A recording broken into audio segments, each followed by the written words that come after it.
शेतकऱ्यांचं अतोनात असं नुकसान झालं. या सगळ्या शेतकऱ्यांशी आपण बोलणार आहोत.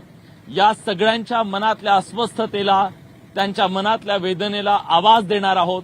सरकारपर्यंत ते पोहोचवणार आहोत.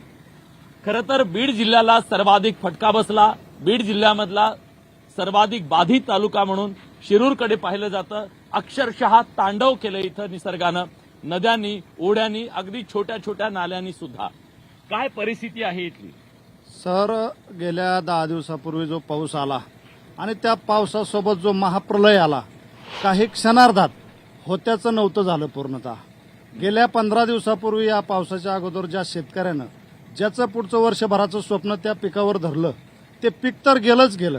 त्या पिकासोबत त्या पिकाच्या जमिनीतली माती पूर्णतः वाहून गेली. आणि आज हे जी लोक दिसते तुम्हाला, हे सगळे भयभीत लोक आहेत.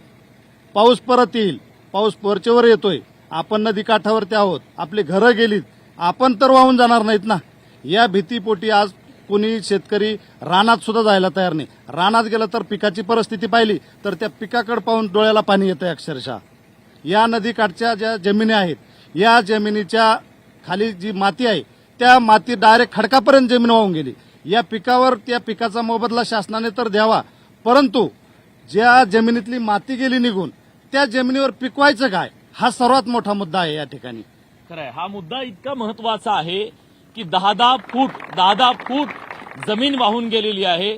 शहरांमध्ये आपल्याला माहिती आहे, बाल्कनीमध्ये जर एक कुंडीमध्ये किलोभर माती आणायची असेल तर अमेझॉनहून मागवायला प्रति किलो 50 रुपयापेक्षा जास्त भाव आहे मातीचा. या शेतकऱ्यांची हजारो टन माती वाहून गेलेली आहे. नुकसान किती झालंय आपल्याला अंदाज आला असेल.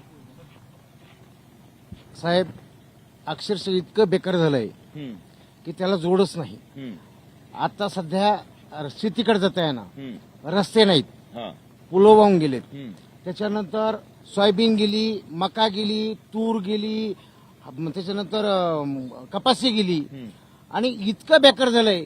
आता जे आमच्याकडे बँकेचं कर्ज आहे, आता हे बँकेचं कर्ज भरायचं कसं आणि आता आम्ही काय करावं, हे आम्हाला एकदम एवढा पेच झालाय की त्याला जोडणे. आमच्या मुलाचं शिक्षण आहे, त्याच्यानंतर आम्हाला लेकराबाचे इंजेक्शन घ्यावं लागतं, म्हणजे समजा दवाखान्यामध्ये जावं लागतंय, त्याला पैसे नाहीत. आता आम्ही करायचं काय नेमकं? इतकी भयान परिस्थिती. आमच्या विहिरी गेल्यात, आमच्या पाईपलाईन गेल्यात, आमच्या मोटर गेल्यात, आमच्या जमिनी गेल्यात. आता आम्ही नेमकं करायचं काय? तुम्हीच सांगा साहेब, आम्ही आता काय करावं? हा सवाल आहे सरकारला. आम्ही जगायचं कसं आणि करायचं काय? पण या सगळ्याचा पंचनामा झाला, पंचनामा चालू आहे. 2-2, 1-1, 1.5 परस खड्डे पडलेत वावराने. आता आम्ही ते नीट करायचेच कसे? याचं आम्हाला एवढं म्हणजे डोक्याला टेन्शन आलंय. आम्ही फाशी घ्यावा का जीव द्यावा, नेमकं आम्हाला इतकं बेकार झालंय. तर ही अतिशय अतिशय वेदनादायी हे सगळं चित्र आहे. या सगळ्याबद्दल आपण बोलणार आहोत. तुमचं किती नुकसान झालंय? माझी 2 एकर शेती आहे. हा. त्यामध्ये तूर होती, कपाशी होती, पूर्णतः वाहून गेलंय. मुलं बाहेरगावी शाळेत येतं, हा. तर त्यांची फीस भरायला पैसे पण नाहीत माझ्याकडे. शाळेचा प्रश्न सुद्धा मोठा आहे. मुलांची दप्तरं गेली, फीस कशी भरायची? फीस माफी करण्याची मागणी सुद्धा होतीये, कारण आता शेतीत काहीच पिकलं नाही. त्यामुळे फीस कशी भरायची हा शेतकऱ्यांच्या समोरचा एक गहन प्रश्न आहे. माझा एकच प्रश्न आहे, ही जी नदी, ह्या नदीत शासनाने आम्हाला ठरवून द्यावा, इकडून किती फूट आणि तिकडून किती फूट. आमच्या रिपोर्ट मोजल्यात आणि काय म्हणते शासन, आज घोळे साहेब, की याचे पंचनामे करू नका, त्याचे पंचनामे करू नका. काय विषय? आमच्या नदी विहिरीत, आमच्या नदी पुऱ्या बुजवल्यात. मग यांचं अंतर किती आहे आणि आमचं अंतर किती हे तर आम्हाला दाखवून द्या ना. बर, एका विहिरीसाठी खर्च किती येतो? 5 लाख रुपये येतो. आणि आता या विहिरींची जेव्हा आपण पाहणी केली, माहिती घेतली, तेव्हा विहीर आहे की नाही असा प्रश्न पडावा अशी दृश्य आहेत. कारण नामो निशान सुद्धा आता त्या विहिरीचं राहिलेलं नाहीये. पूर्णपणे ती बुजली गेलेली आहे. आता नवीन विहीर, जर तुम्हाला ती योजनेतून विहीर मिळाली असेल तर पुन्हा विहीर मिळायला हवी का? मागणी काय? की गाळ काढणं शक्य आहे? सर, आता संमिश्र अशी परिस्थिती आहे. काहीच्या विहिरी टोटली बुजवलेल्या आहेत, कारण त्या विहिरी उकरून फायदा नाही, त्यांना नवीनच मिळायला पाहिजे. आणि ज्या काही समजा गाळाने अर्ध्या बुजल्यात, तर त्यांना भरीव अशी गाळ काढण्यासाठी मदत करावी. बरं, तुमच्या वती म्हणजे तुमच्या मार्फत सरकारला माझा हा प्रश्न आहे. सर, माझं खूप नुकसान झालं. बरं, मी एक ऍग्रिकल्चर ग्रॅज्युएट आहे. मी नोकरी सोडून शेतीमध्ये उतरलो गेल्या 4 वर्षापासून. बरं. माझी 7 एकर पडीक शेती होती. आता ती मी दुरुस्त केली. तिला दुरुस्त करायला मला 25-30 लाख रुपयाचा खर्च आलाय. त्याच्यामध्ये मी एका एकरामध्ये 4-4 लाखाचा गाळ भरलाय. आणि आता माझा शेततलाव जो होता 5.5 लाखाचा शेततलाव फुटलाय. 5 एकर कांदा होता, तर त्याच्यावरती अक्षरशः गाळ, काही कांद्यावरती गाळ जाऊन बसलाय आणि काही शेतामधली अक्षरशः छातीत खाली माती होऊन गेली. आता नेमकं सरकार पंचनामे करून माझ्या नुकसानीचा व्याख्या कशी करणार आहे आणि मला कोणत्या स्वरूपात मदत करणार आहे? कारण की आता माझी अशी परिस्थिती आहे की मी करायचं काय? कारण शेती करायची जरी म्हटलं तरी अजून मला 25 लाख पुन्हा त्या शेतीमध्ये 25 लाख रुपये घालणं आहे. आणि तुमची जी तटपुंजी मदत विम्याच्या रूपाने मला येणार आहे की 10 आणि 20 हजारामध्ये मी काय करायचं? शासनाला माझा हा सवाल आहे. आणि आतापर्यंत मी पाहतोय तुम्ही जसं या गावामध्ये येऊन आमचे प्रश्न म्हणजे जाणून घेण्याचा प्रयत्न करताय. कदाचित एवढे संवेदनशील जर सरकार झालं तर कमीत कमी आम्हाला मदत मिळो किंवा नाही मिळो, आमच्या डोळ्यातलं अश्रू तरी आटायला मदत होईल. एवढं तरी सरकारने करावं. आमच्यात यावं, कमीत कमी बसावं, बोलावं. नेमकं काय झालंय? कुणी येतंय नदी पात्रात उभा राहतंय, ठीक आहे, नदी पात्रातलं नुकसान दिसतंय, हायवेवरून येत हायवेवर येत आहे, जात आहे, पण तुम्ही पोहोचा ना. तुम्ही जसे आलात आमच्यात बसा, शेतकऱ्यांची बैठक बोलवा, तिथं विचारा कुणाचं किती नुकसान झालंय. त्याच्यानंतर ती तुमचे कृषी विभागाचे अधिकारी त्यांना पाठवा आणि ती प्रत्यक्ष ते बघा आणि त्या स्वरूपात आम्हाला मदत करा. आमच्या म्हणजे माझ्या म्हणण्यानुसार कमीत कमी हेक्टरी 5 लाख रुपये जर दिले ती सुद्धा खूप तटबंदी मदत ठरेल. पण कमीत कमी हेक्टरी 5 लाख रुपये शासनाने शिरूर तालुक्यासाठी सरसकट जाहीर करावेत. एक सुशिक्षित असा शिकून शेतीमध्ये आलेल्या तरुणाची ही व्यथा आहे. म्हणजे चांगल्या शेतकऱ्याची, ज्यांनी शेतीमध्ये 20-25 लाख रुपये गुंतवले, त्यांची ही अवस्था आहे. पण ज्यांची मुळच अजून रुजलेली सुद्धा नाहीये, त्या माणसांची काय व्यथा आहे ती सुद्धा जाणून घेऊया. अशी काय झालं? आमच्या घराने पाणी शिरलं. आम्ही 8 दिवस शाळात बसलो आणि माझ्या मुलाची जेवढी सेंटरिंग होती तेवढी वाहून गेली. त्याची काहीतरी आम्हाला मदत सरकारकडून पाहिजे. आम्ही मजुरी करून खाणारे माणसं आहेत. आम्हाला काही शेती नाही ना पोते नाही. शेती नसलेल्या मजुरांची सुद्धा ही अवस्था आहे. कारण आपण शेतकऱ्यांबद्दल ती बोलतोय, पण ज्यांची शेतीच नाही ती माणसं तर मुळासकट उखडून पडलेली आहेत. त्यांच्या प्रश्न आहेत, त्यांचे छोटे छोटे प्रश्न असतील, पण त्यांच्यासाठी ते आभाळा एवढे प्रश्न आहेत. हा, उभं राहा. बरं, मी हात देऊ का? हा, बरं, बोला. नाव सांगायचं? नाही, बोला. माझी नदीच्या कडेला 1.5 एकर जमीन आहे. हा. तिचं नदीचं पात्रच बदलून पूर्ण जमिनीत शिरलंय आणि त्यांनी ती जमीन वाहत चालली. जवळजवळ ते 1-1.5 एकर वाहण्याच्या पूर्ण जाण्याच्या मार्ग 21 फूट खोली झाली तिची. 21 फूट हो खोल. हो. म्हणजे माणसं 4 वेळा उभी राहतील एवढी जमीन तुमची वाहून गेली. हो. म्हणजे किती माती? एकर, किती एकर? 1.5 एकर जमीन. 1.5 एकर. त्याला लागूनच 17 मध्ये जाण्याची शक्यता आहे. 17 मध्ये माझी काही जमीन आहे ती सुद्धा वाहून जाण्याच्या मार्गावर आहे. म्हणजे जमीन खरडून जाण्याचा प्रकार आपण बघितला. जमिनीतलं पीक त्याचं नुकसान झालं ते आपण दाखवलं. पण अनेक ठिकाणी भूगोल बदललाय. विशेषतः बीड जिल्ह्यामध्ये पाण्याचा वेग इतका होता की इथं भूगोल बदललेला आहे आणि या सगळ्या शेतकऱ्यांचं भविष्य सुद्धा उद्ध्वस्त झालेलं आहे. या ठिकाणी प्रथमतः मी घाटशीळ पारगावच्या वतीने आलेले आपले आदरणीय विलासजी बडे, IBN लोकमत वाहिनीचे प्रमुख यांनी घाटशीळ पारगाव या ठिकाणी येऊन शेतकऱ्याचं या ठिकाणी झालेलं नुकसान, पिकाचं एवढं नुकसान झालेलं आहे, तूर, ऊस, कपासी याच्यामध्ये 100% नुकसान झालंय. आज अशी शेतकऱ्याची परिस्थिती आहे की आत्महत्या केल्याशिवाय पर्याय नाही. माननीय मुख्यमंत्री, उपमुख्यमंत्री साहेबांना माझी विनंती असेल की त्यांनी या परिस्थितीचा, ढगफुटीचा, अति वर 2 तलाव फुटल्यामुळे या ठिकाणी जनावरं, माणसाचं, विहिरीचं, पाईपलाईन सर्व एवढं नुकसान झालेलं आहे. तेव्हा मुख्यमंत्री महोदयांना माझी हात जोडून विनंती असेल की त्यांनी भरीव अशी मदत या ठिकाणी शेतकऱ्यांना करावी, गोरगरीब लोकांना करावी. ठीक आहे. ह्या सगळ्या प्रतिक्रियांमध्ये एकही राजकीय प्रतिक्रिया नाहीये. प्रत्येकाची एक आत्मीयतेनं स्वतःची वेदना आहे. त्यामुळे एरवी राजकीय आरोप प्रत्यारोपांमध्ये हरवून जाणारे मुद्दे इथं एकही नाहीयेत. इथं आहे ती थेट वेदना. प्रथम तुम्ही एवढ्या अतिशय टोकाच्या गावाला बडेसाहेब आलात आणि लोकांच्या वेदना जाणून घेतल्या त्याबद्दल प्रथम तुमचं अभिनंदन करावं लागेल. गेली 10 दिवस झालेत इतकी दुःखांकित मंडळी हे 10-11 दिवसानंतर थोडंसं कुठेतरी पालं होतं चेहऱ्यावर, पण इतकी भयावह आणि इतकी विद्राव्य अवस्थेत झालेली आहे. 25 फूट उंचीला पाणी होतं पात्रातलं, अर्धा किलोमीटर दोन्ही बाजूकडून पाणी चालू होतं. काय झालं संध्या घराची व्यवस्था सांगा. लोकांचे लेकरबाळ कोणत्या अवस्थेला असते हे शीतल्या बसलेल्या माणसाला कळत नाहीये. हे ग्रामीण माणसाला कळतं काय चाललं ते भावना. यांना इथना माझ्या हिशोबाने जर योग्य पद्धतीने जर मोबदला नाही मिळाला, माझी 350 झाडं केळीची वाहून गेली, त्याच्यावर 40 किलो वजनाचा घड होता त्याच्यावर. आणि जेव्हा कृषीची व्यक्ती माणूस येते ती बाई ती म्हणते मला झाडं मोजून करायचे. रामराज्य आहे का हे?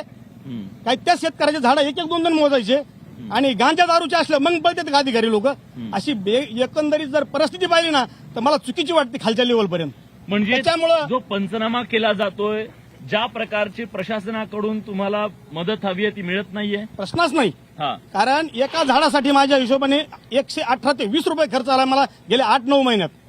आणि त्या खर्चाच्या मोबदल्यात मी ज्या कष्टकऱ्याला दिलंय तो आज आत्महत्येच्या अवस्थेत आहे. गावातील प्रतिष्ठित मंडळींनी सांगितलं देऊन तू आता हे करू नकोस म्हणून तो थांबला. नाही तर ऍक्च्युअली त्याची आर्थिक वैयक्तिक स्थिती आत्महत्याशिवाय दुसरा पर्याय शिल्लक नाही. एका वाक्यात मी थोडासा एक प्रश्न विचारणार आहे, सगळ्यांना विचारतो. या इथं बसलेले जे शेकडो सगळे शेतकरी आहेत, मी तुम्हाला सगळ्यांना एक प्रश्न विचारणार आहे. इथं कुणाकुणाचं नुकसान झालेलं आहे जरा हात वर करा. हे चित्र आहे. म्हणजे गावाची गावं उद्ध्वस्त झालेली आहेत. गावात असा एक माणूस नाहीये की तो आज नुकसानीपासून वाचू शकलाय. हा प्रलय जो आला होता, हा जो इतका मोठा पूर आला, त्यातून कुणीही वाचलेलं नाहीये. आणि त्यामुळे या सगळ्यांची मागणी आहे की नुकसान सगळ्यांचं झालेलं आहे, त्यामुळे सगळ्यांना सरसकट मदत करूया. धन्यवाद. हा, आमचं नदीच्या कडेला घर तर वाहून गेले, पत्रे पसारा धान्य आम्ही हातावर खुरपून खातो. काम करून म्हैस गेली वगैरे हाई आणि आम्हाला काहीच राहिलेलं नाही. धान्य धुन्य आमचं वाहून गेलंय. पत्रे मावशी काही मदत मिळाली तुम्हाला? काहीच नाही. सरकारनं जाहीर केली मदत? नाही आम्हाला काही नाही. 5,000 रुपये तुमचं घर वाहून गेल्यावर? काहीच नाही. हा, तातडीची मदत काही? काहीच नाही आम्हाला नाही भेटलं. आमच्या बकऱ्या गेल्या, घरातला पसारा. कुणाला मदत? थांबा, तुम्हाला मदत काही मिळाली? नाही. हाय ते पगार बंद केलेत आमचे. पगार सकट नाही ठुले आम्हाला. पगार पण नाही ठुले आम्हाला ह्या लोकांनी. हा, लाडकी बहीण नाही, पगार नाही, काही नाही, बंद केलेत. आणि आम्ही मार चबार कुंभार यांना काय द्यायचं? वावरवायला सगळ्याला आम्हाला काय? आम्ही काय करायचे? काम धंदे कुठं करायचे? आम्ही पावसाने जाता याय ना, येता याय ना. कोणी कामाला बोलली ना आम्ही काय खायचं? काय आम्ही? आम्ही खायचं काय? आम्हाला मी महाराष्ट्रातल्या ज्या जिल्ह्यांमध्ये पोहोचलो, ज्या जिल्ह्यांमध्ये गेलो, तिथं जर आज 25 एकरचा शेतकरी इतका उद्ध्वस्त झालेला असेल तर पुन्हा एकदा मी तो मुद्दा मांडतोय की ज्यांना घर नाही, ज्यांना दार नाही, ज्यांना शेती नाही, जे मोलमजुरी करणारे आहेत, विशेषतः मागासवर्गीय समाज, भटका विमुक्त समाजाची परिस्थिती अतिशय गंभीर बनलेली आहे. कारण आता शेतकरी जर उद्ध्वस्त झालेला असेल तर त्या शेतीवर अवलंबून असणाऱ्या मजुरांची अवस्था तर अतिशय बिकट झालेली आहे. हे कुटुंब देशोधडी लागलेले आहेत. आज आमच्या गावची परिस्थिती. मी बबन साहेबराव खेडकर, घाटशीळ पारगाव, जिल्हा बीड. आमचे आजोबा 110 वर्षांसाठी वारले, वडील 86 वर्षाचे असताना वारले आणि आज माझं वय रोजी 65 वर्ष आहे. तर एवढ्या काळात आम्हाला कोणी सांगितलं की एवढा पाऊस झालाय. आमच्या गावाला नदी मोठी आहे आणि गावाला 3 रस्ते आहेत, एकही रस्ता राहिला नाही. गावाला खूप पाणी लागलंय, नदीने काठी वाहून गेले घरं आणि आमच्या जमिनीत सुद्धा पाणी लागलंय. आणि मला एक अनुदानित विहीर मिळाली होती 1,80,000ची पूर्वीच्या काळात, ती सुद्धा माझी सपाट झाली. आणि माझी 6 एकर शेती आहे, सगळी मला 3 मुलं आहेत. त्यामध्ये आज फक्त 10% सुद्धा उत्पन्न शिल्लक राहिलेलं नाही. हे कर्ज आणि शासनाने आम्हाला थापा देत आहे. आत्महत्या करायला निघाले लोक, पण ठाकरे साहेब काही विरोध पैसे काय म्हणतात, आत्महत्या करू नका, आम्ही आहेत. तुम्ही निश्चित तिकडे आहेत मुंबईला, आम्ही खेड्यात आहेत. काही महिला आमच्या नदीच्या काठी आहेत, यांचे घरं वाहून गेलेत आणि यांचे पसरे सुद्धा बाहेर आहेत. आणि हे शाळेवर कुणाच्या वस्तीवर टेकाडच्या वस्तीवर रोज रात्री संध्याकाळीच्या आत भीक मागून खात्यात काही महिला, राजकीय महिला राजवाड्यातल्या महिला त्या सगळे भीक मागून खात्यात आणि आमच्याकडे एवढी ही अवस्था आहे. म्हणजे प्रत्येक शेतकऱ्याचं गाऱ्हाण तेच आहे की या महासंकटातून आम्ही कुणी वाचलेलो नाहीये आणि आता आमच्या पुढे जगण्याचा प्रश्न निर्माण झालाय. तरुण शेतकरी आपल्यासोबत आहे. सर, मी एक ग्रॅज्युएट शेतकरी, आता नवीनच निर्णय घेतला शेती करण्याचा. हा, अल्पभूधारक आहे. नवीनच पद्धतीने ऊस लावला आणि 1.5 एकर ऊसात सर माती झाली. शेळी पालन पण केलं तर ह्या सरकारी योजनेच्या फायद्यात म्हणलं काहीतरी फायदा होईल, पण सर सगळं माती झाली. काही राहिलं नाही सर. आयुष्यात फाशी घेतल्याशिवाय आता पर्याय नाही माझ्याकडे. नवीन शिक्षणात तर काही होत नाही आता, आणि डिग्री करून शेती करण्यासाठी मी शेतीसाठी प्रोत्साहित झालतो, पण सर काही राहिलं नाही. आता काय करावं, हे सरकारने आमच्या घरांना ऐकावं एवढी मी सरकारला विनंती करतो. नाहीतर सर आत्महत्येशिवाय पर्याय नाही आम्हाला. नाही असं म्हणू नका, पण ही आत्महत्या केल्याशिवाय सर शेती करण्यासाठी मी आताच प्रोत्साहित झालतो. ग्रॅज्युएशन केलं, डिग्री केली आणि शेती करावा म्हणून सगळं वातावरण जग सध्या सोशल मीडियावर येते की पुन्हा जग शेतीवरच येणार आहे, पुन्हा जग शेतीवरच येणार आहे, म्हणून शेती करण्याच्या मुद्द्याकडे मी वळलो आणि ही परिस्थिती अशी आमच्या पुढे उद्भवली. सर आता काय करावं आम्ही? सरकारने आमच्याकडे त्वरित जर दखल नाही घेतली आमची तर आम्ही आत्महत्या करणार आहेत. बाहेरच्या गावाला जाता येत नाही, सगळे पूल तुटलेले आहेत, रस्त्याची अशी दुरावस्था झाली. त्यामुळे चहू बाजूनं कोंडी झालेली आहे. गावात लाईट सुद्धा नाहीये. किती दिवस झाले लाईट नाहीये? 10 दिवस झाले गावामध्ये लाईट नाहीये. आता हे बॅटरीवरती आहे आणि अनेक ठिकाणी सौर ऊर्जा पंप पण वाहून गेलेले आहेत. सर, गावाच्या बाहेर 3 वस्त्या येतात. जेव्हा 2000 लोकसंख्या वस्ती आहे तिथले 15 दिवसापासून पूर्ण संपर्क तुटलेला आहे आमचा. रस्ता नाही, रस्ते वाहून गेले. तर इतका महाप्रलय आला की त्याच्यामध्ये शेती तर शेती गेली, पण आमचं जर एखादा आजारी पेशंट असलं त्याला आणायची पंचायत आहे. मुलांना शाळेत सुद्धा शाळेत 15 दिवसापासून मुलं शाळेत नाहीत, शाळा बंद आहेत मुलांच्या. परत आजारी पेशंट असलं त्याला आणायची परिस्थिती इतकी भयान आहे की प्रमाणाच्या बाहेर. मुलांच्या शिक्षणाचा एक गंभीर प्रश्न सध्या निर्माण झालेला आहे, कारण संपर्क तुटलाय गावांचा. वस्त्या तिकडेच आहेत, वस्तीत लोक अडकून पडलेली आहेत. मध्ये पूल वगैरे जे आहेत, पुलं तुटलेले आहेत आणि नदीकाठचा अक्षरशः आता माझा वैयक्तिक म्हटलं तर 2 ते 2.5 एकर साधारणतः 20 ते 25 कांड्यावरचा ऊस गेलाय. म्हणजे जर सरासरी ॲव्हरेज काढलं तर साधारणतः तो 150 टनाचा ऊस आहे. 150 टनाचा म्हणलं तरी सरासरी कारखान्याने कसा जरी भाव दिला तरी 5 लाखाचं नुकसान झालंय आणि विहीर बुडाली 5 लाखाची. विहिरीमध्ये गाळ पडलाय. म्हणजे आज माझं साधारणतः 10 लाखाचं नुकसान आहे. आणि याच्यामध्ये आज उद्या जर पुढचं म्हणलं म्हणजे नुकसान तर झालं, पण शेती जर आज नीट करायची म्हणलं, चांगली करायची म्हणलं तर त्याला वेगळा खर्च लागणार आहे. म्हणजे उत्पन्न तर गेलंच, उत्पन्न 0 झालेलं आहे या ठिकाणी. पण त्या नुकसानीसाठी आता उद्याच्याला आम्ही सध्या अशी कंडिशन आहे आमच्या गावातल्या सगळ्यांची, लोक शेतात जायनात. कारण शेतामध्ये गेलं तर ते बघितलं तर अक्षरशः माणसाच्या पोटामध्ये कालवा होते. एवढी बेकार कंडिशन. आपण व्यथा वेदना जाणून घेतल्या, आता सगळ्यांच्या व्यथा वेदना जाणून घेतल्या. पण एक गोष्ट आता या सगळ्यातली आहे, मंत्रालयामधल्या सगळ्या बसलेल्या बाबूंनी जरा कान उघडून ऐकायला हवं की आज शेतकऱ्यांच्या मनात काय आहे, नेमकं त्यांना काय अपेक्षा आहे धोरणांच्या बद्दल वगैरे, त्याबद्दल आपण बोलूया.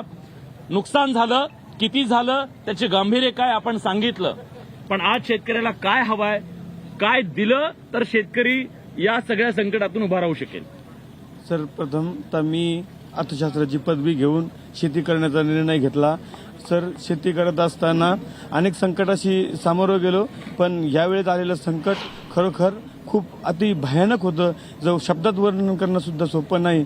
सर, मी सकाळी मला इथे तुम्ही येणार आहे कळलं, मी माझ्या गावापासून 10-15 किलोमीटर पायी चालत आलोय.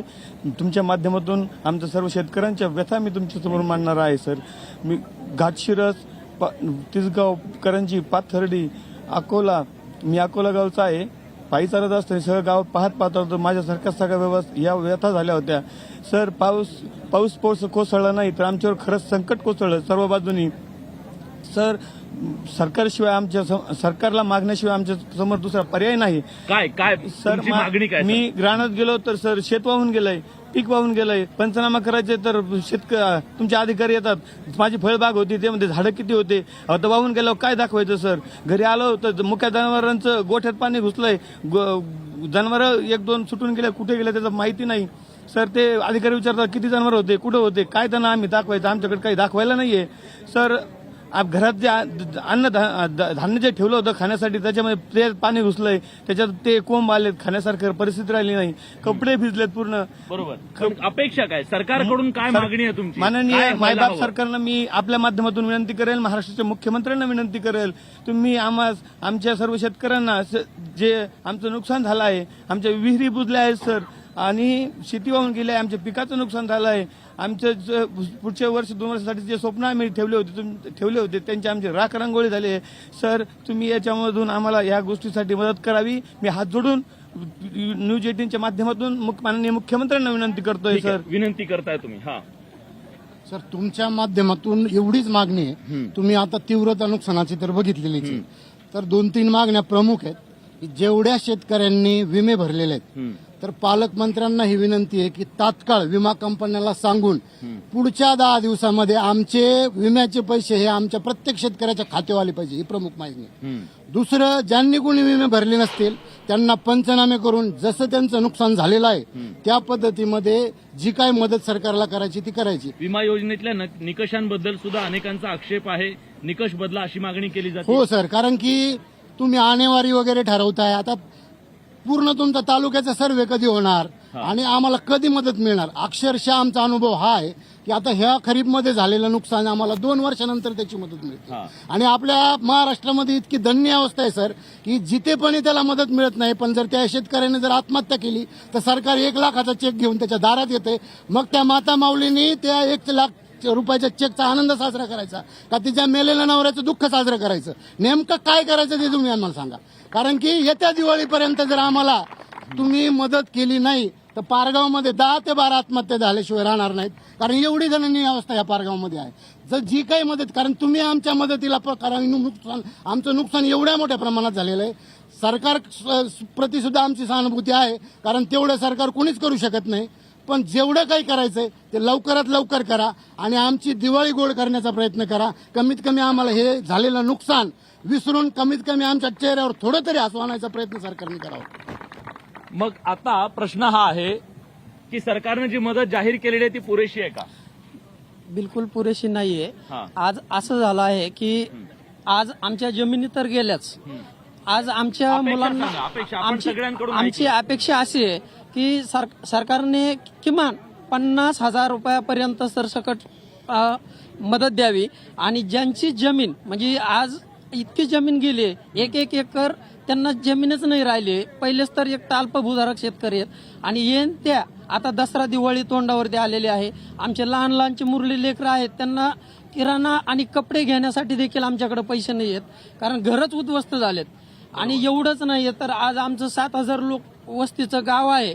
तर या गावाच्या वरच्या बाजूला म्हणजे जो मध्यम प्रकल्प आहे, तर हा मध्यम प्रकल्प याची बेकार दुरुस्ती नाही, म्हणजे एकदमच दुरुस्ती आहे की त्याची दुरुस्ती कसल्याही प्रकारची नाहीये.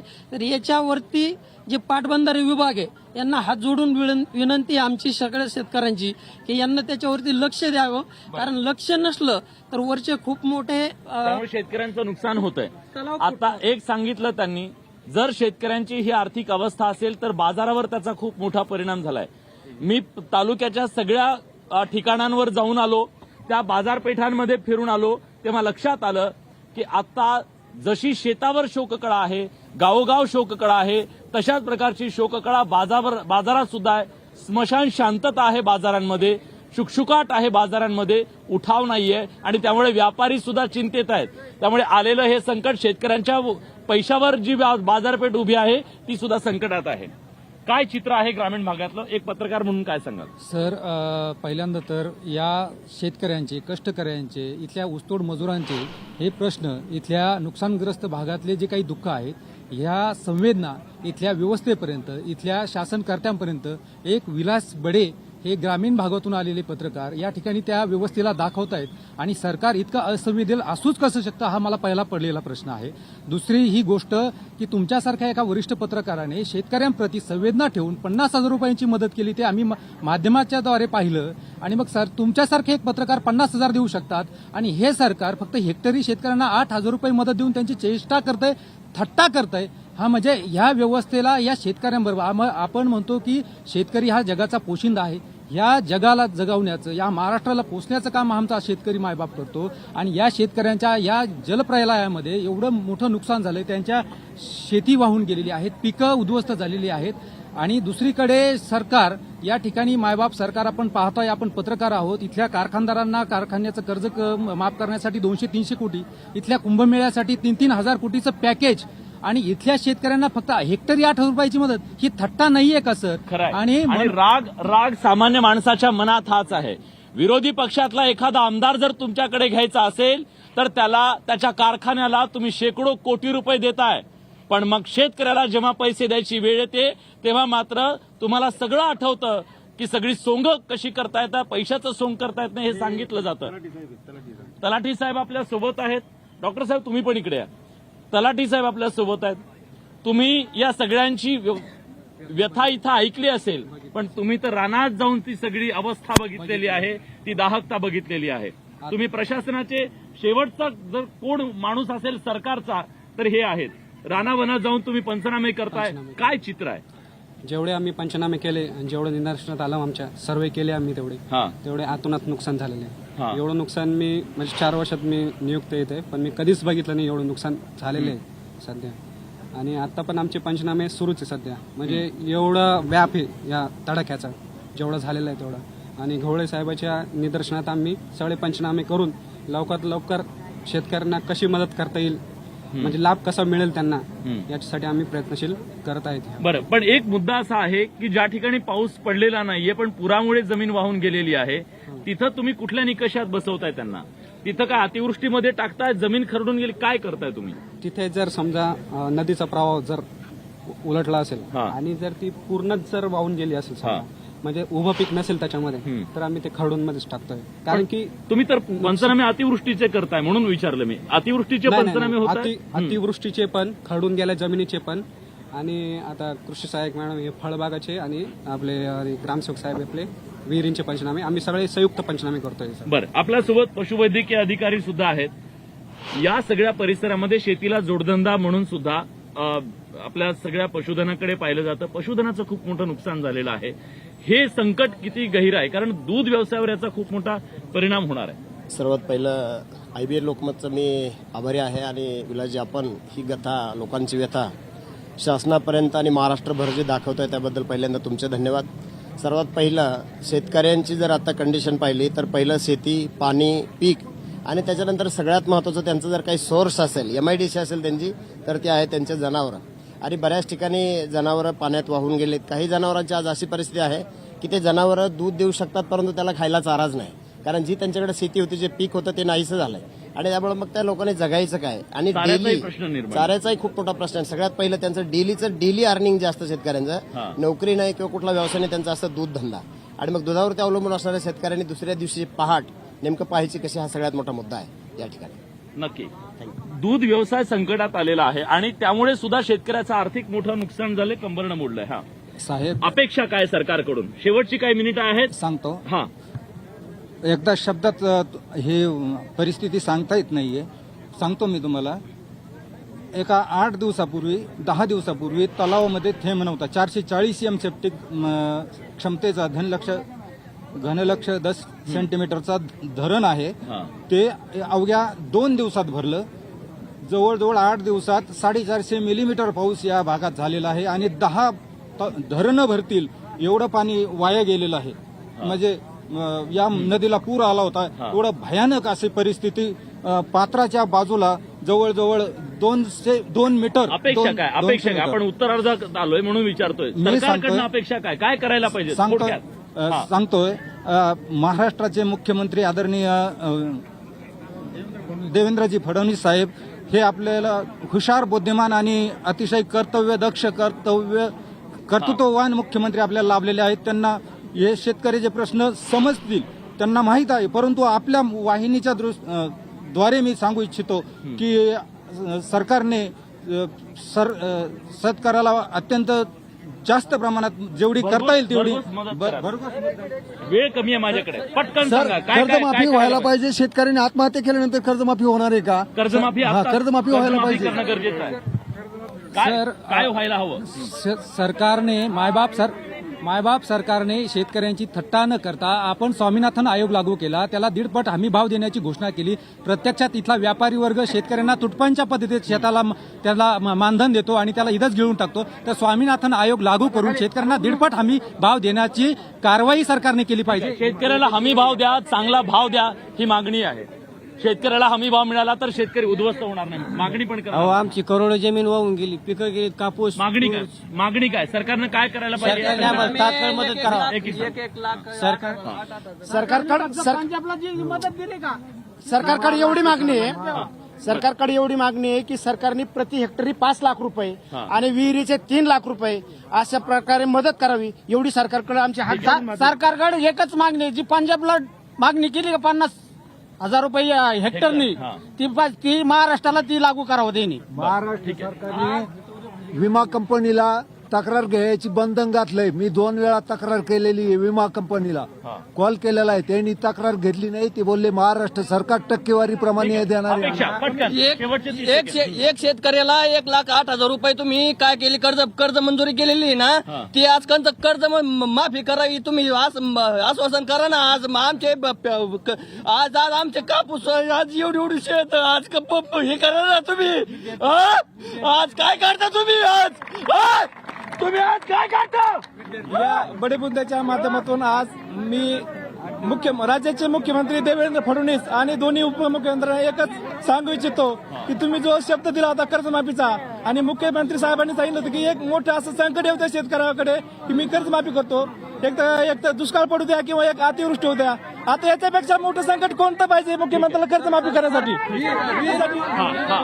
आमचे घर वाहून गेले, घरात पाणी पसारा वाहून गेला.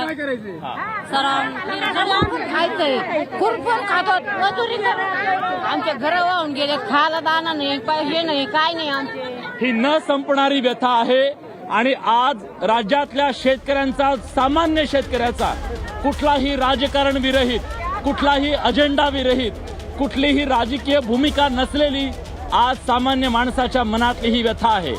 या कुठल्याही गोष्टीला खरं तर संवेदनशीलपणे पाहिलं तर निश्चितपणे या शेतकऱ्यांना दिलासा देणं शक्य आहे. संकट इतकं मोठं आहे की या शेतकऱ्यांना उभं करण्यासाठी मदतीचा हात दिला नाही तर हा शेतकरी अतिशय मोठ्या संकटात जाऊ शकतो.